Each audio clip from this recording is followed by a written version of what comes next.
Bonjour à tous et bienvenue sur ma chaîne, je m'appelle Garance. Aujourd'hui, on va parler un petit peu de gaélique écossais. Donc sur cette chaîne qui est dédiée à l'histoire, aux langues et surtout à l'Écosse, c'est normal qu'on parle un petit peu de gaélique écossais. Et donc si vous avez cliqué sur cette vidéo, c'est que ça vous intéresse peut-être d'apprendre le gaélique. À chaque début de vidéo, je mets cette petite icône pour me présenter un petit peu. Et en gros, il y a donc moi, mon prénom, Garance parce que je suis française, les langues que je parle et les langues que je suis en train d'apprendre. Et vous pouvez voir ce petit, je sais pas où c'est, mais ce petit drapeau écossais, c'est parce que je suis en train d'apprendre le gaélique écossais. Si vous avez cliqué sur cette vidéo, c'est que ça vous intéresse peut-être aussi.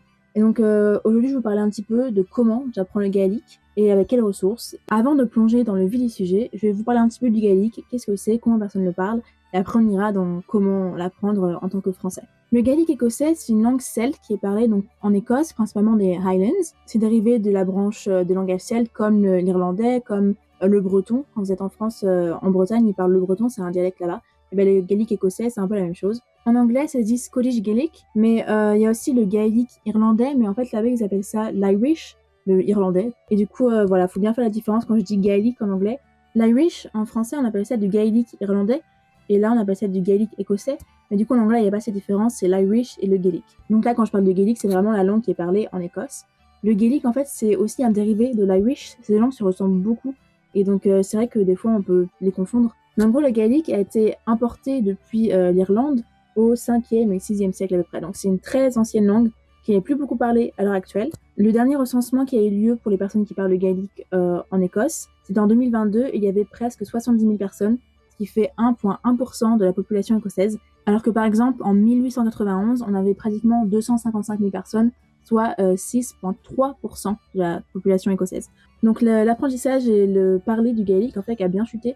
Donc c'est pour ça que c'est assez facile en fait de trouver des ressources gratuites sur internet pour apprendre le gaélique. Il faut absolument la sauvegarder et la transmettre aux futures générations. Et donc il y a beaucoup de ressources gratuites sur internet. Alors quand je dis il y a beaucoup de ressources sur internet, c'est vrai, mais elles sont toutes en anglais. Et c'est ça un petit peu le problème. Parce que vous êtes français et que vous voulez apprendre le gaélique écossais, c'est un petit peu compliqué. Alors moi je suis bilingue, donc je parle anglais couramment. Donc c'est moins un problème pour moi, mais ça reste quand même un petit peu un problème. Donc si vous parlez pas du tout anglais, ça risque d'être un petit peu compliqué. La première chose dont je vais vous parler, c'est Duolingo. Bon, c'est pas super Duolingo, on sait bien que ça nous apprend pas vraiment les langues, mais je trouve que c'est pas mal en termes d'apprendre le vocabulaire et répéter tous les jours. C'est là que j'ai commencé à apprendre du coup le gaélique. Bon, c'est pas super, surtout ces langues qui sont très anciennes et qui sont pas trop parlées dans le monde. Il n'y a pas toujours de prononciation, il n'y a pas toujours... Enfin, c'est un petit peu compliqué sur Duolingo. Je pense que c'est déjà un bon début si ça vous intéresse d'apprendre le gaélique, parce que peut-être que là ça vous intéresse, mais si vous commencez à l'apprendre, vous dites en fait non, ça m'intéresse pas plus que ça. Donc Duolingo, ça peut être un bon point de départ.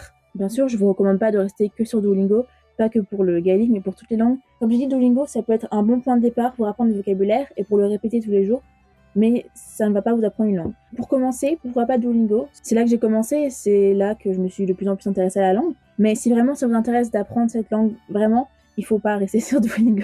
Pour ma part, j'ai trouvé 2 sites qui sont super, mais par contre, ils sont en anglais. Donc, comme je vous l'ai dit, moi je suis bilingue, donc ça pose moins de problèmes. Mais ça reste quand même un petit peu compliqué pour moi des fois, parce qu'il y a des choses que je comprends pas, parce que être bilingue, ça veut pas dire tout comprendre. C'est compliqué d'apprendre une langue à travers une autre langue, parce que du coup, j'apprends, je fais l'exercice, tout va bien, mais sauf que la traduction, c'est en anglais, et du coup, je dois retraduire en français. Voilà, donc c'est un chemin en fait, et c'est un petit peu compliqué. Mais si vraiment vous ne parlez pas du tout anglais, ça risque d'être un petit peu compliqué. Alors bien sûr, il y a toujours l'option de traduire les sites. Vous verrez, je vous mettrai une petite image. Il y a toujours une option sur Google de traduire le site en français. Et ça peut vous aider beaucoup. J'ai pas fait ça, enfin j'ai essayé, j'ai cliqué dessus juste pour voir. Et c'est pas mal si vous parlez vraiment pas du tout anglais, mais ça reste du Google Traduction, donc il y a des choses qui seront pas bien traduites, il y a des choses qui n'iront pas. Mais après, je pense qu'il faudra que j'essaye peut-être de voir, mais vous pourrez peut-être comprendre les exercices, juste les consignes. C'est assez intuitif, il faut juste cliquer sur un icône, cliquer sur comment avoir la prononciation, etc. C'est pas sorcier. Mais si vraiment vous voulez avoir les consignes traduites correctement, faut regarder, parce que moi j'ai pas vraiment regardé traduit. Ça peut être une option si vous parlez pas assez anglais pour comprendre les consignes, etc. Donc voilà, j'ai trouvé 2 sites. Le premier s'appelle Learn Gaelic et le deuxième c'est Speak Gaelic. En fait, il y a plein de choses, il y a plein de leçons de base, apprendre à se présenter, apprendre des mots, des adjectifs. Là, voilà, la première leçon, c'est apprendre les adjectifs basiques et dire c'est genre il fait froid, il fait chaud, enfin des choses comme ça. On peut écouter des vidéos, des chansons, des gens parler de gaélique couramment. C'est aussi lié avec BBC Alba, donc c'est une chaîne de télé. Et donc voilà, il y a plein de petits reportages, des petits trucs. Là, vous voyez une vidéo. J'ai étudié l'autre jour. Moi, j'ai regardé la vidéo. Bon, j'ai rien compris. J'ai rien compris parce que je parle pas gaélique encore. Mais en gros, là, vous avez le texte en gaélique, le texte en anglais, les deux comparés, enfin à côté. Ensuite, il y avait du vocabulaire un petit peu. Il y a un dictionnaire, il y a des trucs de grammaire, enfin, il y a vraiment plein de choses. Et il y a aussi des petits onglets Why Gaelic is important. Pourquoi est-ce que le gaélique c'est important? Voilà, j'ai traduit le site en français, comme ça je vais pouvoir vous le lire en français pour le début. Pourquoi le gaélique est-il important? Le gaélique est une langue celte parlée depuis plus de 1500 ans. Il fait partie intégrante du patrimoine et de l'identité culturelle de l'Écosse, en particulier pour les habitants des Highlands et des îles. Donc voilà, c'est pour ça qu'il y a beaucoup de ressources gratuites. Donc voilà à peu près pour Learn Gaelic, et maintenant on va aller sur Speak Gaelic. Alors pour Speak Gaelic, il faut se créer un compte. C'est juste se créer un compte, il n'y a pas à payer, il n'y a rien à payer, c'est vraiment juste Google si vous voulez. Et en gros, ça est un peu similaire en fait à, je sais pas si vous connaissez les langues sur le CNED, parce que moi je suis étudiante avec le CNED, je suis étudiante en BTS Tourisme. Et donc l'année dernière, j'apprenais l'italien. En fait, c'est un peu pareil que ce site-là, il y a des catégories, donc les niveaux de langue A1, A2, B1, B2, etc. Et il y a des exercices, il y a des choses, il y a des petits quiz.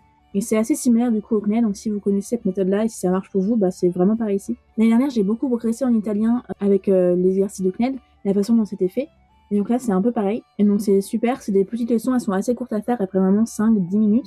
Bon, c'est un peu compliqué parce que bah, c'est du gaélique, mais c'est vraiment super intéressant. Vous voyez, il y a plein de niveaux de langue. Donc moi, je suis A1, j'ai vraiment commencé, j'ai fait les premières leçons, mais j'en ai pas fait beaucoup récemment. Et en gros, voilà, là, on parle des endroits, la météo, la famille, la maison, enfin, les bases, quoi, les bases. Voilà, donc si ça vous intéresse, bah, vous pouvez vous créer un compte sur Speak Gaelic. Vous avez pareil, plein d'exercices, plein de quiz à chaque fois. Sur ce site, il y a moins de matériel en termes de vidéos. Ça va surtout être sur Learn Gaelic. Mais voilà, en gros, c'est comme ça surtout qu'en ce moment, j'apprends le gaélique. Il y a aussi beaucoup de chaînes YouTube qui enseignent le gaélique. Je vous mettrai quelques liens dans la description. Mais ça encore, c'est en anglais. Et du coup, si vous parlez pas anglais, bah, ça va être un petit peu compliqué. Surtout qu'en plus, c'est des Écossais, donc ils ont un accent bien écossais. Donc c'est un petit peu compliqué des fois de tout comprendre. Mais voilà, rien que sur YouTube, vous pourrez trouver beaucoup de choses assez sympas. Mais voilà, c'est deux sites que je recommande, Learn Gaelic et Speak Gaelic, et vous pourrez vraiment avancer sur votre niveau en gaélique. La semaine dernière, surtout, j'en faisais tous les jours et j'ai déjà appris plein de choses. Et donc voilà, donc encore une fois, toutes ces ressources sont principalement en anglais, donc c'est un petit peu compliqué quand on est français et qu'on va apprendre le gaélique écossais. Mais je trouve que c'est intéressant. Et si ça vous intéresse, bah, n'hésitez pas à aller voir ces sites. Et bah, je pense que c'est tout pour cette petite vidéo. J'espère que je pourrai en refaire une plus tard où je parlerai un petit peu gaélique. Mais pour l'instant, c'est pas possible. Pour l'instant, ça va être non. Parce que quand j'écoute les exercices, j'essaie de répéter. Je fais waouh, waouh, c'est chaud. Et puis, c'est pas pour vous décourager. Hein, enfin, c'est vraiment intéressant comme langue. Mais c'est dur à prononcer en fait parce que c'est la première langue que j'apprends que j'ai pas appris à l'école. Parce que l'anglais, j'ai parlé un petit peu allemand, un petit peu italien. Je les ai appris à l'école avec un prof. Et là, c'est vraiment la première langue que j'apprends toute seule. Et c'est un petit peu compliqué. Et donc, mais c'est un bon challenge en fait. Donc, si ça vous intéresse d'apprendre ça, et ben voilà, s'il y a d'autres ressources, si vous connaissez des gens, enfin etc., n'hésitez pas à les mettre en commentaire, ça peut être super intéressant. Et voilà, bah merci beaucoup d'avoir regardé cette vidéo, j'espère que ça vous a plu. Si vous aimez l'Écosse, le gaélique, l'histoire, tout ça, vous pouvez vous abonner, parce que sur cette chaîne, je vais faire des vidéos toutes les semaines sur l'Écosse. Au moment où vous regardez ça, je suis en voyage en Écosse, je serai à Édimbourg pendant une semaine, et donc vous pourrez suivre toutes mes aventures, je ferai des vlogs tous les jours. Si ça vous intéresse de suivre mes aventures à Édimbourg et si vous voulez m'entendre parler d'Écosse tout le temps, et bah abonnez-vous. Et puis merci beaucoup et on se retrouve pour une prochaine vidéo. Bisous!